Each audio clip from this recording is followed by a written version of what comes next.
जय श्री कृष्णा। कैसे हैं आप लोग फ्रेंड्स। आज की चर्चा काफ़ी महत्वपूर्ण होने वाली है।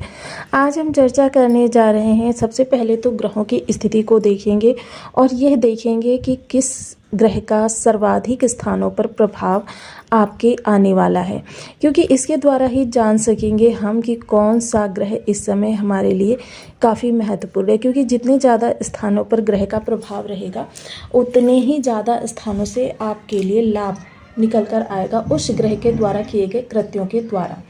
अब सबसे पहले तो देखिए, आप ग्रहों की प्लेसमेंट को देखेंगे, फिर उसके बाद हम देखेंगे शनि की स्थिति, क्योंकि शनि आजीविका के कारक होते हैं और इनकी दसम दृष्टि भी आपके आजीविका स्थान पर जा रही है, लाभ के कारक होते हैं।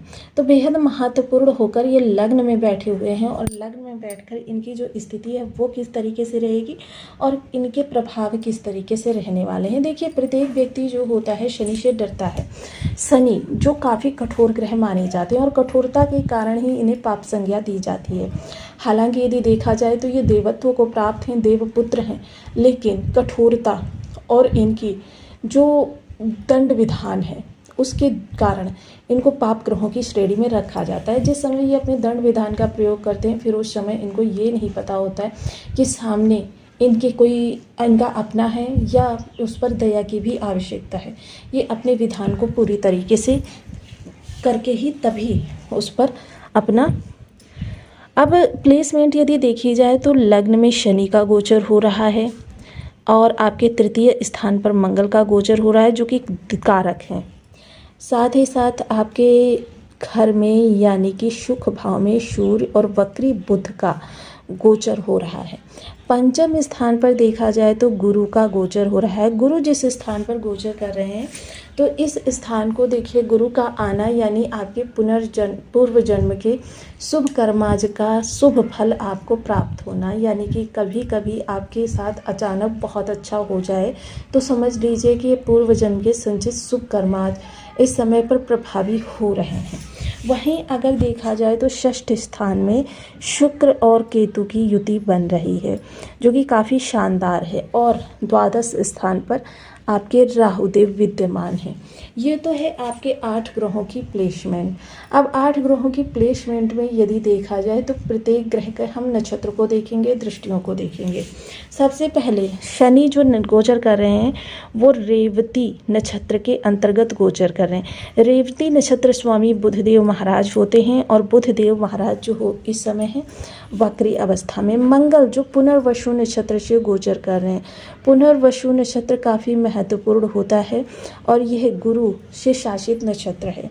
सूर्य जो कृतिका नक्षत्र के बाद रोहिणी में आ गए हैं और आपके जीवन में अपने प्रभावों को प्रसारित कर रहे हैं। बुधदेव महाराज जो इस समय देखिए आपके पुनर्वसु नक्षत्र से गोचर कर रहे हैं। पुनर्वसु नक्षत्र स्वामी गुरुदेव महाराज। अब गुरुदेव महाराज को अगर देखा जाए तो ये वर्तमान समय में पुष्य नक्षत्र से गोचर कर रहे हैं।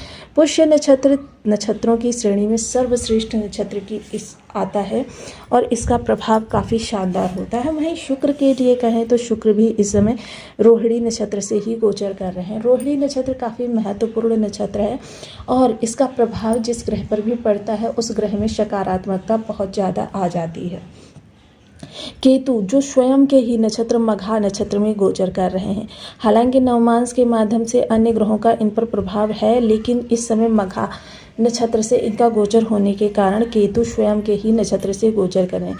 यही चीज़ हम राहु के लिए भी कह सकते हैं। राहु जो है स्वयं के ही नक्षत्र शतभिषा से गोचर कर रहे हैं। सिर्फ शनि की राशि में होने का ही इनको प्रभाव प्राप्त हो रहा है, अन्यथा यह वर्तमान समय में शतभिषा यानी कि स्वयं के 100 लक्ष्यों को एक साथ भेदने की शक्ति के साथ गोचर कर रहे हैं। अब शनि की चर्चा करते हैं। शनि जो रेवती नक्षत्र से गोचर कर रहे हैं। रेवती नक्षत्र स्वामी वक्र अवस्था में आपके सुख भाव में बैठा हुआ। अब सुख भाव देखिए, हालांकि यदि देखा जाए तो यहाँ से गुरु की नवम दृष्टि भी जा रही है। देखिए, गुरु के लिए एक चीज़ कही जाती है, गुरु जिस स्थान पर बैठते हैं उस स्थान पर भाव हानि करते हैं, लेकिन शनि जिस स्थान पर बैठते हैं वहाँ पर भाव वृद्धि करते हैं। अब लेकिन गुरु जिस स्थान पर बैठते हैं वहाँ पर भाव हानि तो अवश्य करते हैं, लेकिन गुरु की दृष्टियाँ जो होती हैं वो अमृत से भरी हुई होती हैं।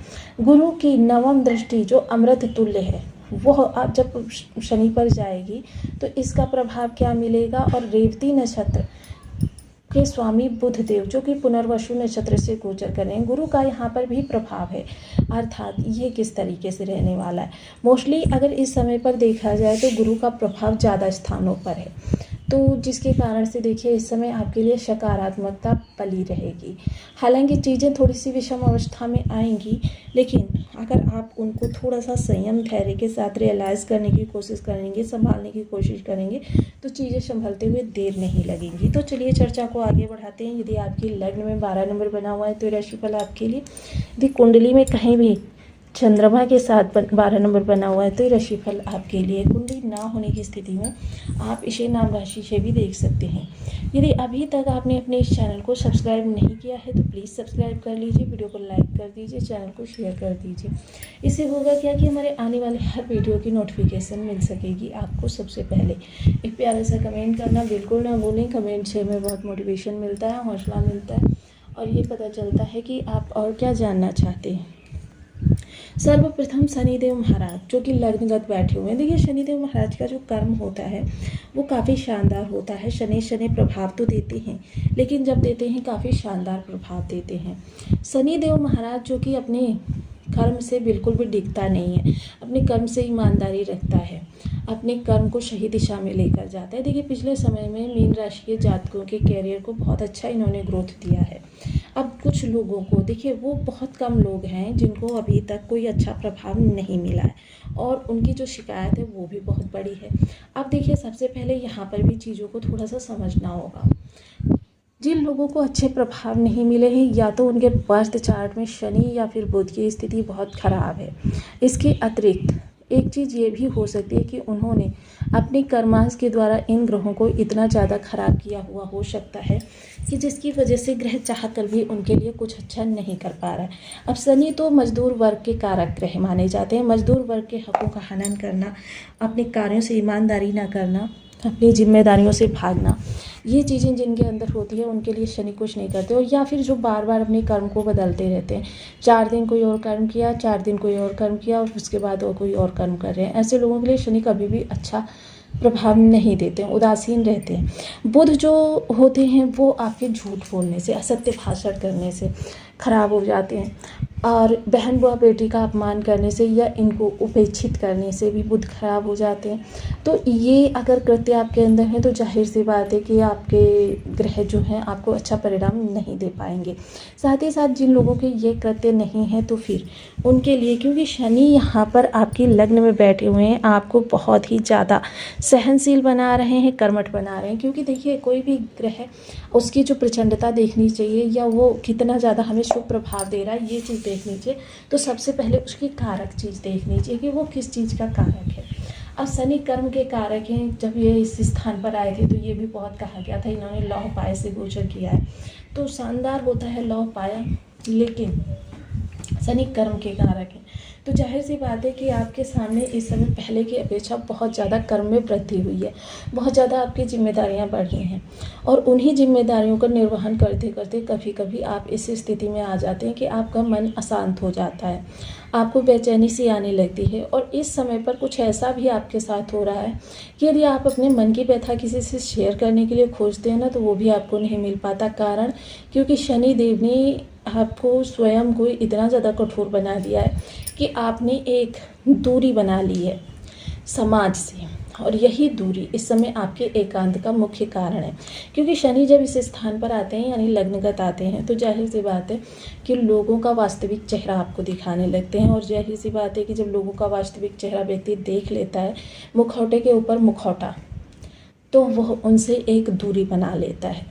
और दूरी बनाने में ही, क्योंकि यह समय ऐसा होता है कि आपकी ऑरा जो होती है वह कुछ इस तरीके की होती है कि लोग आपसे मिलना ही पसंद नहीं करते, आपसे दूर दूर रहना ही पसंद करते हैं। और वैसे भी आजकल के युग की एक विशेष बात है कि बनी के सब साथी होते हैं और बिगड़ी का साथी कोई नहीं होता। अपनी परछाई भी आपका साथ छोड़ देती है और ये शनि लग्न में है, जाहिर सी बात है कि ये सब कुछ आपके साथ हो रहा है। आपको इस समय पर देखिए, मित्र जे हित रहें करें सोई पीरा। हालांकि इस दौरान एक चीज़ और आपके साथ हो रही है कि मंगल देव महाराज जो यहाँ पर प्रभाव दे रहे हैं तृतीय स्थान पर, तो ये शनि की दृष्टि में है। थोड़ी सी चीज़ें चैलेंजिंग हो रही हैं आपके लिए। थोड़ा सा इस समय आपके मन के जो विचार हैं थोड़े से उद्गार हैं, थोड़ी सी कर्म की जो दिशा है, कर्म तो आपके बढ़े हुए हैं, ये तो लग्न बता रही है, लेकिन आपके तृतीय भाव जो कि यहाँ पर मंगल देव महाराज का आना, ये भी यहाँ पर देखना है कि कहीं आप दिशाहीन कर्म तो नहीं कर रहे। अब दिशाहीन कर्म कर रहे हैं तो जाहिर सी बात है मंजिल कहाँ से प्राप्त होगी। तो देखिए बहुत महत्वपूर्ण समय है जिसको हम बहुत एनालाइज करके चीज़ें देखिए बिगड़ेंगी तो ज़रूर, इसमें कोई दो राय नहीं है, चीज़ें बिगड़ेंगी क्योंकि शनि की दृष्टि में है मंगल। और देखिए मंगल पर शनि की दृष्टि हो या शनि की मंगल पर मंगल की दृष्टि हो, मंगल सदैव बलवान रहते, हाँ अपनी उद्दंडता को बढ़ा देते हैं, थोड़ा सा दिशाहीन भ्रम से जूझने लगते हैं। तो ये चीज़ें जो आपके साथ में हो रही हैं इस समय, कर्मठता आपकी जो बहुत बड़ी हुई है इस समय, अगर कहा जाए तो मेहनत तो आप बहुत ज़्यादा कर रहे हैं, आपको अर्निंग भी बहुत ज़्यादा हो रही है, लेकिन आपका धन जो है सही स्थान पर नहीं जा पा रहा है क्योंकि धन स्वामी मंगल शनि की स्थिति में आ चुके हैं। तो जाहिर सी बात है कि आपका धन सही स्थान तक नहीं जा पा रहा है क्योंकि ये बहुत महत्वपूर्ण समय है। और इस महत्वपूर्ण समय को अगर सही तरीके से आपने रियलाइज़ नहीं किया, चीज़ें देखिए थोड़ी सी बिगड़ेंगी, दिशाहीन होंगे, भ्रमित होंगे, लेकिन क्योंकि यहाँ पर जो नक्षत्र है वो आपको चीज़ों में काफ़ी ज़्यादा शानदार स्थिति दिखाता हुआ दिखाई देगा। अब यहाँ पर शनि संबंधी थोड़े से उपाय भी करते रहेंगे तो चीज़ें आपके लिए कंट्रोल में रहेंगी। सबसे पहले तो देखिए अपने धैर्य और संयम को बनाए रखें, किसी भी स्थिति में अपने कार्य से ईमानदारी ना छोड़ें क्योंकि मोस्टली बहुत से लोग 9 to 5 जो जॉब करते हैं उनका क्या ही ध्येय होता है कि बस जैसे ही जल्दी 5 बजे और मैं अपने घर जाऊं। उनको ये नहीं मतलब है कि जो कार्य उनको दिया गया है उनको पूरा करना है, उनको बस इतना ही मतलब है कि जल्दी से 5 बजे और मैं अपने घर